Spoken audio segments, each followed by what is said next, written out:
Welcome to another episode of Leading with Pride in conjunction with Fairer Consulting. I'm Robin Sturmey, my pronouns are he, him, his, and I'm the head of marketing for Hays in the UK and Ireland. Today we're joined by Simon Vella from Ascot Lloyd, their Chief Marketing Officer, to talk about his journey to date. How did you become a CMO? What was your journey? So I've always been in marketing since the day I left university. I went to university, I studied marketing, I left university, I got a job in marketing.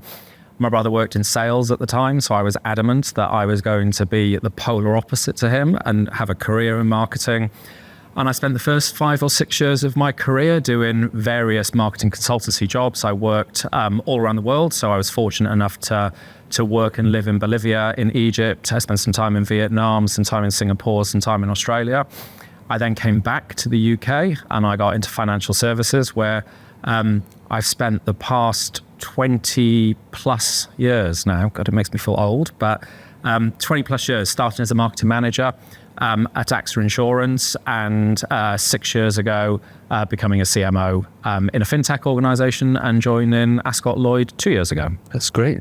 You've talked a lot about marketing, so was it always going to be marketing? I think so. No other consideration? I think so. I think I chose a degree at university that was heavily focused on marketing. It just appealed. I think it was probably... It appealed for perhaps all the wrong reasons. Marketing was perceived to be glamorous and fun and all of those things. And it is today, don't get me wrong, but it's very different, I think, to how I first started out. And so I did all my marketing modules at uni. My first job was marketing, and I just had a passion for it. And I'm very fortunate that I've moved around lots of different disciplines within marketing. So I've done marketing communications, I've done marketing strategy, I've done research, insight, digital marketing. So I have been around for 26, 27 years. So it's allowed me to kind of broaden my skill set and do lots of different things. And I can't imagine ever working in another discipline. Yeah. Well, we've known each other for 20 plus years too. And we met through networking. And it was an LGBTQ plus community a network that I was building at the time. How has that part of your life sort of replicated or been in partnership with your career choices? So, look, when my career started out in the early days, so in my early 20s, it was tough, right? I struggled with who I was. I didn't come out until I was 20 years old. Going out into the big wide world, there weren't the networks, there wasn't the focus on the communities that you see today, and it was really hard. And it was even harder because I was working in countries where, it was perhaps even illegal to be a gay man. So it was a really strange construct to me. It started to change a little bit in my 30s. So I was very fortunate. I joined AXA Insurance in my late 20s, early 30s. And it was around the time, I think, that companies were perhaps being a little bit more serious, a bit more focused on the communities that they serve. And I had the most amazing boss, a guy called Des O'Connor. And he's my go-to in terms of the perfect leader that I sort of aspire to be and I replicate in probably everything that I do. And I see him to this day. And the reason being is that he was the first person, I think, to sort of take some notice of me, listen to me, be open about sort of my struggles, and adapted his style and his approach, and just to bring it to life. That was probably the time I was in what I perceived to be quite a serious relationship, right? It was my first time as a gay man that I was something significant felt like was happening in my life. But that relationship was between London and Copenhagen, bizarrely. I won't go into the detail, but it was between London and Copenhagen. And Des at the time sort of just was just really cognizant of the fact that I was on this journey, and he just made it really easy. I didn't have to ask for anything. He just simply said, you need to spend time exploring this and being with this individual. Therefore, I am more than happy for you every Thursday to fly to Copenhagen and to come back every Monday into the office, and I'll be totally flexible. And that for me was just really inspiring, right? And we're talking back in 2003, 2004, 20 years ago. And that sort of got me into my stride, I think, where I have been, like I said, I try to replicate what he is like as a leader. I try to be much more authentic as a leader, as much as I can. There are some times where I struggle to be quite as authentic as I should be. But it got me in my stride of my 40s and kind of being much more cognizant, right, of the LGBT community, much more cognizant of perhaps some of the challenges and some of the aspects that you have to be really considerate about and really open to. Yeah. And as a senior leader, how has that involvement changed? Have you become more sort of supportive and active within the organisations that you've worked for? Yeah, so I'm supportive and active now within the company. I've had some really strange experiences that I think have not put me off. That's the wrong word. I think I worked in a very large organisation where there was a really significant network in place, and I went to join the committee of that network, and I was really excited. Right, it was the first business I'd worked in. I was like, wow, there's something here that is really going to focus on the LGBTQ plus community. Yes. And I went along to the first couple of meetings, and it just didn't feel authentic at all. It felt like it was a bit of a stamp, or a tick in a box. It just didn't feel real, feel authentic, feel like it was genuine in its approach. So I sort of stepped away and thought, oh God, what do I do, or how can I sort of affect change or ensure that our community feels welcome and is authentic? And I think I've done it more through my style, of listening to people, understanding people, trying to learn and educate myself, right, about the changes that have happened over the past 30 years, and just trying to show a little bit more sort of empathy towards people and understanding what their individual needs are. And now at Ascot Lloyd, we're on the beginning of our journey, right, of establishing how we support our LGBTQ plus community. We started 12 months ago, just really simply. We set up a forum, and we invited as many people as possible to come along to the forum and share their experience in kind of a safe space. 6 people turned up. 6 people in the company of 600 people. And you sort of sit back and think, well, why is that? And I joined that, and I was really honest about my journey with people there. And we've used that as a way to think, right, what else do we need to do here? How do we run more events like this? How do we run more, or how do we get the debate and the discussion happening a lot more?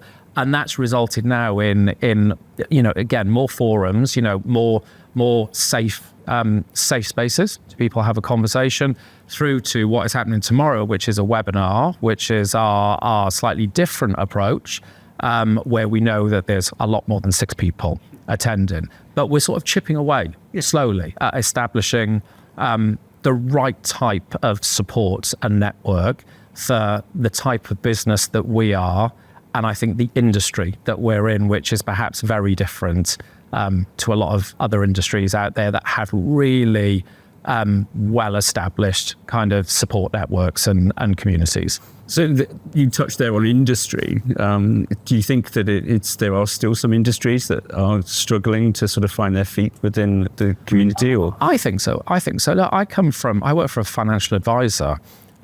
It's very well documented that financial advisors tend to be more male-oriented, tend to be an older demographic, because we're predominantly serving an older generation.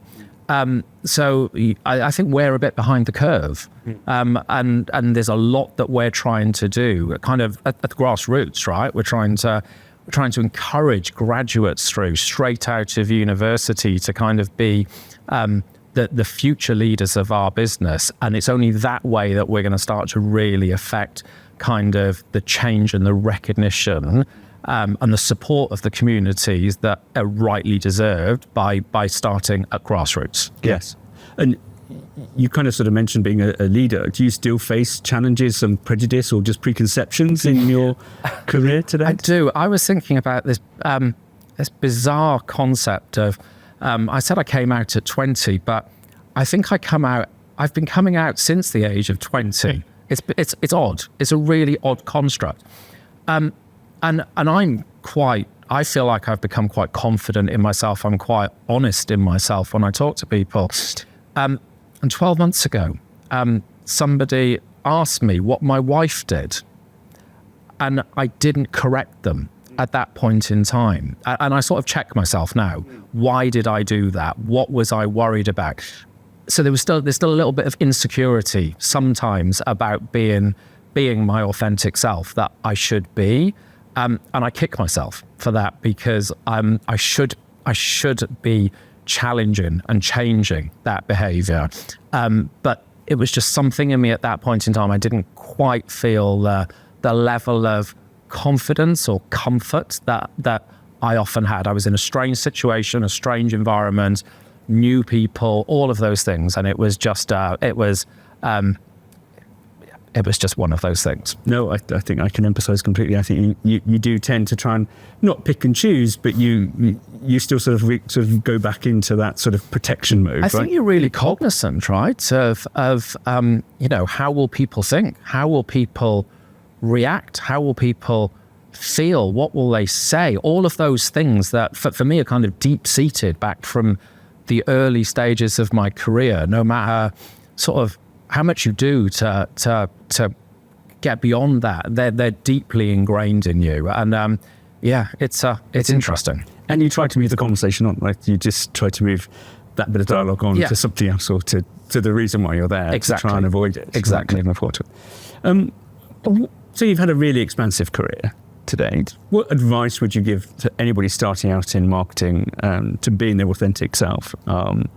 You talked about graduate programs that you're currently doing. I think one of the things I would encourage anybody to do is try. And there's this bit about being brave, right? And it's really difficult. And, if I look back and I could give some advice to my younger self, it would be, do you know what? Be a bit braver, ask for help, try and be honest and use the support around you.